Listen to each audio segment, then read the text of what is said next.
नमस्कार, insider live में आपका स्वागत है। आपके साथ में मैं हूं नामिका। जी हां, मुख्यमंत्री की सुरक्षा व्यवस्था में वापस से बड़ी चूक हो गई। अब कौन संभालेगा मुख्यमंत्री की सुरक्षा को? बड़ा सवाल है। 17 दिन के अंदर अंदर 2 बार मुख्यमंत्री पर हमला होता है।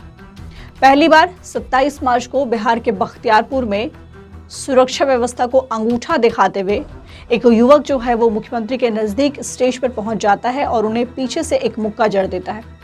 बाद में पुलिस हरकत में आती है और उस युवक को हिरासत में लेती है और तब जो खबरें सामने आती है उसके अनुसार वो युवक मानसिक रूप से विक्षिप्त था और इसीलिए उसने इस तरह की घटना को अंजाम दिया। हालांकि पेशे से वो फोटोग्राफर निकला था। उस वक्त के बाद से बिहार के मुख्यमंत्री नीतीश कुमार की सुरक्षा व्यवस्था को और ज्यादा पुख्ता किया गया था, लेकिन वापस 17 दिन के अंदर अंदर आपको बता दें कि नालंदा के सिलाव में जब मुख्यमंत्री जनसंवाद कर रहे थे, जनता से बातचीत कर रहे थे, तो मात्र 15 से 20 फीट की दूरी पर ही, जी हाँ, मंच से 15 से 20 फीट की दूरी पर ही पटाखे से विस्फोट हो जाता है। तो हम ये कह सकते हैं कि अब जो है मुख्यमंत्री की सुरक्षा व्यवस्था जो है किसी और को, इसका जो जिम्मा है वो किसी और को सौंप देना चाहिए, क्योंकि बिहार पुलिस जो है इसमें पूरी तरीके से असफल है। इस घटना को जिस युवक ने अंजाम दिया है उसका नाम शुभम आदित्य है, जो कि इस्लामपुर के सत्यारगंज गांव का रहने वाला है और 3 भाइयों में ये युवक सबसे छोटा है।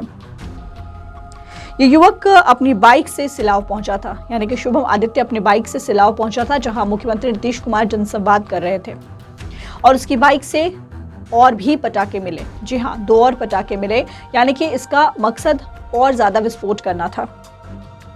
लेकिन अभी जो खबरें सामने आ रही है उसके अनुसार आरोपी जो युवक है शुभम आदित्य, उसने कहा कि वो मुख्यमंत्री से राष्ट्रीय मुद्दों पर बात करना चाहता था, लेकिन मुख्यमंत्री हमारी बातों पर ध्यान नहीं देते थे और इसी वजह से उनका ध्यान आकर्षित करने के लिए, उनका ध्यान अपनी ओर खींचने के लिए उसने पटाखे से विस्फोट कर दिया।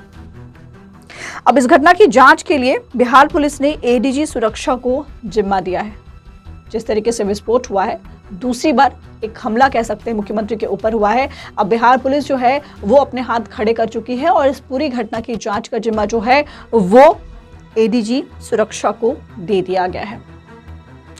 आरोपी के पास से मुख्यमंत्री के नाम का एक लेटर भी मिला है, यानी कि शुभम के पास से एक लेटर मिला है जिसमें लिखा है कि किशोरावस्था से देश और राष्ट्र के लिए कुछ करना चाहता था और उसी सिलसिले में बेलदार बिघा में हुए कार्यक्रम में भी गया था, लेकिन मुलाकात नहीं हो सकी और इसीलिए वो अपनी बात रखना चाहता था। देखिए, 2 बातें सामने आ रही है। पहली बात तो ये है कि मुख्यमंत्री ने पहली घटना के बाद जिस तरीके से युवक को माफ कर दिया, उसके ऊपर कोई सजा नहीं हुई, कुछ नहीं हुआ, तो शायद अपनी बातों को रखने के लिए युवक के पास में, अब आजकल के जो युवक है उनके पास में एक नया तरीका सामने आ गया है, ध्यान आकर्षित करने के लिए एक नया तरीका सामने आ गया है, या फिर सुरक्षा व्यवस्था जो है वो अब नहीं संभल रही है बिहार पुलिस से। फिलहाल इस खबर पर इतना ही। नामिका को दीजिए इजाजत। नमस्कार।